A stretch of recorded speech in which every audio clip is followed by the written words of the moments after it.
So let's say you have two individuals, okay? And both of them are going to invest at some point, but they are going to invest at different points. Let's say individual one invests $250 a month for 10 years, starting at age 25, okay? So $250 a month for 10 years, starting at age 25, and then stops and does not invest again.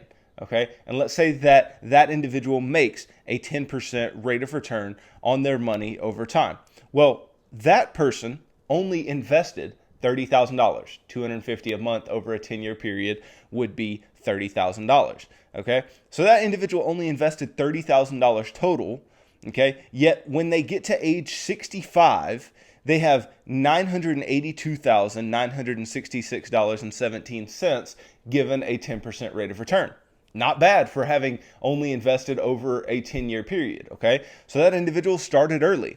Well, let's say there was another individual, right? And that person, they did not invest until they were 35 years old. But when they were 35 years old, they didn't just put away $250 a month. They put away $375 a month. And they did that from age 35 all the way until age 65. So whereas the first person invested less, invested $250 a month for only 10 years, this other person is investing for a 30-year period from age 35 to age 65 and is investing $375 a month. So another $125 a month over what the first person was investing.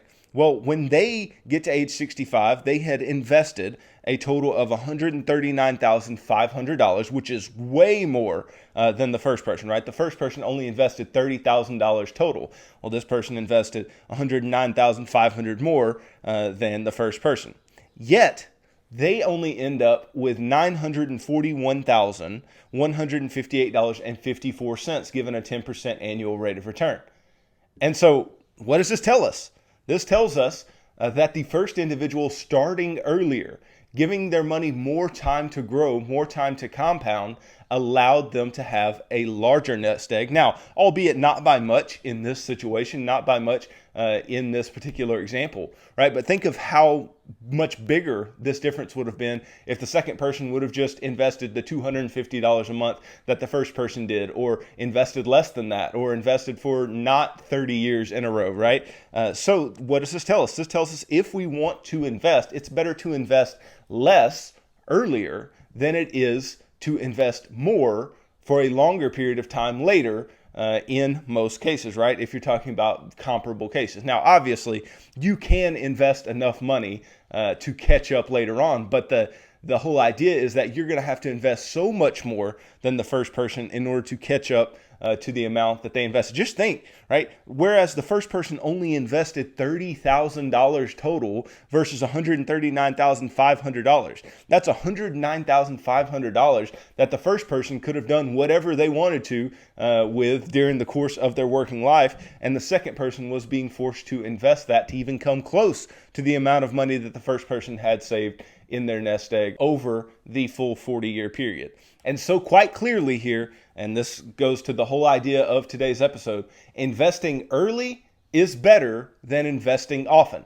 Now, again, this is not me telling you I don't want you to systematically invest, or that I don't want you to be putting money away in increments over time and consistently growing your nest egg. That's absolutely the way you should be doing things, okay? But my whole spiel is that if you're going to starting earlier is going to be better for you, because you're going to be forced into a situation where you have to invest more to catch up to other people who haven't invested as much, right? I talk all the time about the example of if you make a 10% rate of return and you invest from age 25 to age 65, $158 a month, right? You can become a millionaire. But if you simply just ratchet that up a couple of years, right? If you just wait to invest a couple more years, the amount per month that you have to put away changes drastically. If you just waited another 5 years to start investing, let's say you didn't start at 25, but you started at 30. If you just waited another 5 years, you would have to put away another $105 a month over the 35-year period now, because the one person was investing from 25 to 65. Now the other person is going to be investing from 30 to 65, right? They're going to have to put away another $105 a month just to get to that $1 million number that the first person was having to put away $105 less per month in order to get to. And $100 a month can turn into a lot of money over time. If we're talking about $100 a month, and what's that, $1,200 per year? You look over a 10-year period, that's $12,000, right? You take that over a 30-year period, that's $36,000. You take that over the 35-year period, and you are looking at $42,000 difference just by waiting a few years in order to get to the exact same point as somebody who started a few years before you did, right? This is a big deal. Starting early can make a world of difference. It can make a huge difference in your investing life. And that's why in the financial action plan, I get you to start early, right? I get you putting something away early, because putting something away early and getting that match early on is going to allow you to get some money working for you and get you compounding towards your future. And you notice we don't waste any time between that and trying to get you to invest in large portions later on, because getting out of debt shouldn't take you more than a couple of years.